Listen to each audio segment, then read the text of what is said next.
नमस्कार. आज BA द्वितीय वर्षाच्या ह्या लेक्चरमध्ये आपण सनदी सेवा हे जाणून घेणं कर्मचारी प्रशासनाच्या दृष्टीने अतिशय महत्त्वाचं असं आहे. या सनदी सेवेचा वापर सर्वप्रथम ईस्ट इंडिया कंपनीच्या भारतीय नोकरांच्या संदर्भात करण्यात आलेला आहे. ही सनदी सेवा हे ईस्ट इंडिया कंपनीच्या काळापासून या शब्दाचा वापर हा या ठिकाणी करण्यात आलेला आहे. ईस्ट इंडिया कंपनीमध्ये जे काही भारतीय सेवक, प्रामुख्याने भारतीय सेवक जे होते, ह्या भारतीय सेवकाच्या संदर्भामध्ये हे सनदी सेवा हा शब्द या ठिकाणी वापरल्याचं आपल्याला दिसून येते. भारतात कंपनीने केंद्रीभूत प्रशासन पद्धतीचा प्रयोग केलेला होता. ईस्ट इंडिया कंपनीने त्या काळामध्ये केंद्रीभूत प्रशासन, सेंट्रलाइज ॲडमिनिस्ट्रेशन ह्याचा वापर या ठिकाणी केलेला होता. त्या प्रयोगातूनच सनदी सेवेचा उदय झालेला आहे. भारतीय प्रशासन किंवा या भारतीय प्रशासनात उदय पावलेल्या या शब्दाला रूढ बनवून त्याला लोकप्रिय बनवण्याचे खऱ्या अर्थाने श्रेय जे आहे ते चार्ल्स ट्रेव्हेलियन यांना जाते. आपण बघतो आज सिव्हिल सर्वंट्स, सनदी सेवा किंवा सिव्हिल सर्व्हिसेस, सनदी सेवा हा शब्द इतका मोठ्या प्रमाणात रूढ आणि लोकप्रिय झालेला आहे. तर हा शब्द अशा पद्धतीने उदयास तर ब्रिटिश ईस्ट इंडिया कंपनीच्या काळापासून प्रामुख्याने भारतीय कर्मचाऱ्याच्या संदर्भात ह्याचा वापर करण्यात येत होता. आणि हा जो सिव्हिल सर्व्हिसेस, सनदी सेवा हा शब्द खऱ्या अर्थाने प्रचलित आणि प्रसिद्ध जर कुणामुळे झाला तर ते आहेत चार्ल्स ट्रेव्हेलियन. इंग्लंडच्या अर्थ खात्याचे ते सचिव होते. 19व्या शतकात जगातील विविध राष्ट्रांनी या पद्धतीचा स्वीकार केलेला आपल्याला दिसून येतो. पुढे ही पद्धती इतकी मोठ्या प्रमाणावर प्रचलित झाली की जगाच्या अनेक राष्ट्रांनी त्याचा स्वीकार केला. आणि ह्या स्वीकार केलेल्या राष्ट्रांमध्ये अमेरिका, कॅनडा, ऑस्ट्रेलिया, न्यूझीलंड ह्या राष्ट्रांचा प्रामुख्याने समावेश होतो. खरं तर ह्या सनदी सेवा म्हणजे काय, हे सनदी सेवा समजून घेण्यासाठी या सनदी सेवेच्या काही व्याख्यांचा संदर्भ घेणे आपल्याला क्रमप्राप्त किंवा महत्त्वाचे ठरते. या व्याख्यांच्या आधारावर आपल्याला ही सनदी सेवा काय आहे हे या ठिकाणी लक्षात येते. ह्या व्याख्येमध्ये जर पहिली व्याख्या आपण बघितली तर ती आहे डिमॉक व डिमॉक यांची. कायमची नोकरी असलेला, डिमॉक काय म्हणतात, कायम, परमनंट, स्टॅबल, हा असा कायम नोकरी असलेला अराजकीय, ज्याचं कामाचं स्वरूप हे अराजकीय आहे. त्याचबरोबर व्यावसायिक दर्जा प्राप्त झालेला पूर्णवेळ काम करणारा नोकर म्हणजे सनदी नोकर होय. तर यामध्ये मात्र त्यांनी प्रामुख्याने ह्या बाबीचा उल्लेख केलेला आहे की तो मिलिटरी किंवा सैन्य प्रशासनाचे किंवा न्यायशाखेचे कार्य पार पाडणारा असू नये. डिमॉक यांनी ही जर व्याख्या आपण या ठिकाणी बघितली तर ही व्याख्या अतिशय संकुचित अशा स्वरूपाची असलेली आपल्याला दिसून येते, परंतु ती अतिशय परिपूर्ण पण आहे असंही आपल्याला या ठिकाणी म्हणता येते. त्यांच्या मते की सनदी सेवा किंवा सनदी सेवक म्हणजे तो जो आपल्या नोकरीमध्ये कायम आहे, तो पूर्ण वेळ ते कार्य करतो, सोबत त्याच्या कामाचे स्वरूप हे अराजकीय असून त्या कामाला त्याचा प्रमुख व्यावसायिक दर्जा हा प्राप्त झालेला आहे. असा पूर्ण वेळ कार्य करणारा नोकर म्हणजे सनदी सेवक होय. परंतु यासोबतच त्यांनी हे सांगितलेलं आहे की या सनदी सेवेमध्ये सैन्य प्रशासन आणि न्यायिक प्रशासन यांचे कार्य करणाऱ्या कर्मचाऱ्याला तुम्ही यामध्ये गृहीत धरू शकत नाही।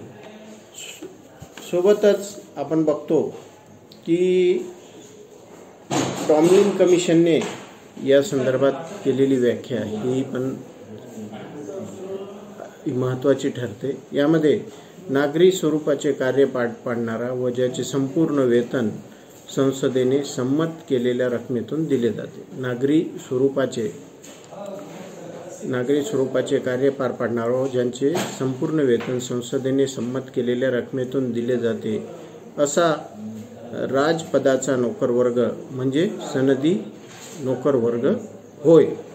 या पद्धतीने ह्या टॉमलिन कमिशनने या सनदी सेवकाची व्याख्या या ठिकाणी केलेली आपल्याला दिसून येते। तर सोबतच हर्मन फायनर यांनी कायमची नोकरी असलेला पगारी व कुशल व्यावसायिक अधिकाऱ्यांचा संघ म्हणजे सनदी सेवक नोकरवर्ग होय। कायमची नोकरी असणारा पगारी कुशल व्यावसायिक या फायनरची जी व्याख्या जर आपण बघितली तर ती बऱ्याच प्रमाणामध्ये ही डिमॉकच्या व्याख्येशी बऱ्याच प्रमाणामध्ये समान असलेली आपल्याला या ठिकाणी दिसून येते।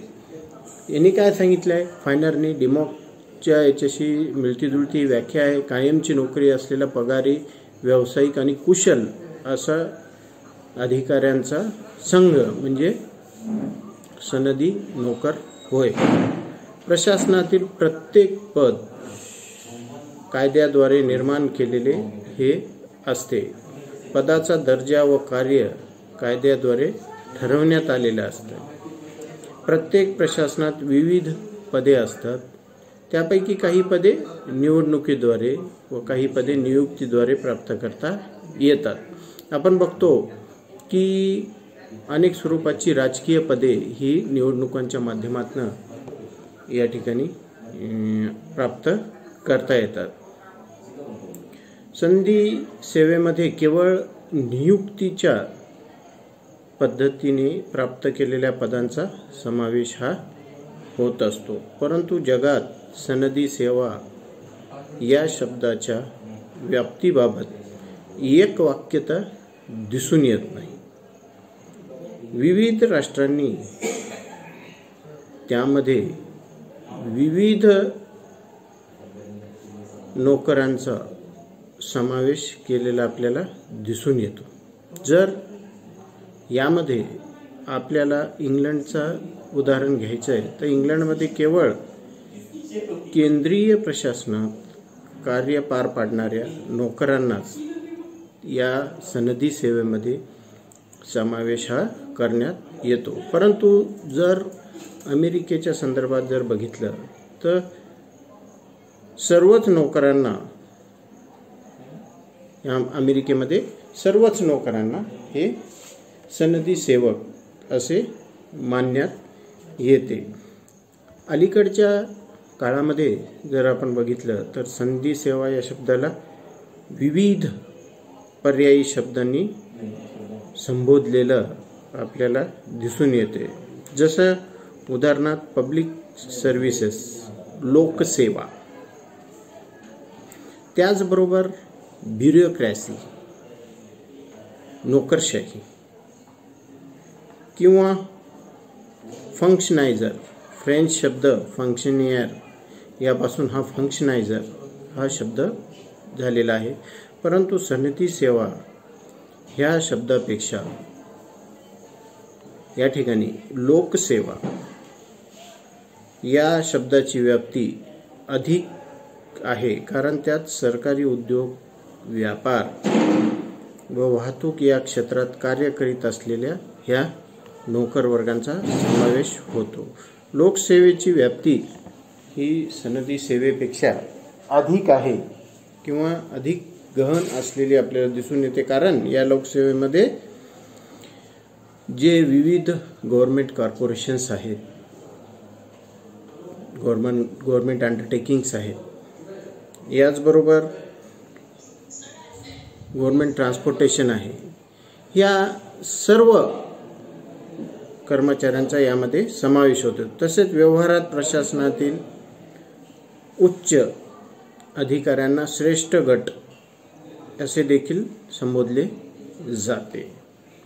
अशा गटातील अधिकारी हे उच्च दर्जाचे व विशेष अधिकार प्राप्त असलेले असतात। संधी सेवा या शब्दाऐवजी नोकरशाही हा शब्दही वापरण्यात येतो, परंतु जगातल्या काही राष्ट्रांमध्ये नोकरशाही म्हणजे कार्यक्षमता व निपुणता असे, तर काही राष्ट्रात नोकरशाही म्हणजे अकार्यक्षमता व म्हणजे ही त्या सनदी सेवकांवर करण्यात येणाऱ्या टीकेच्या संदर्भात हा काही राष्ट्रांमध्ये नोकरशाही हा शब्द या ठिकाणी वापरण्यात येतो।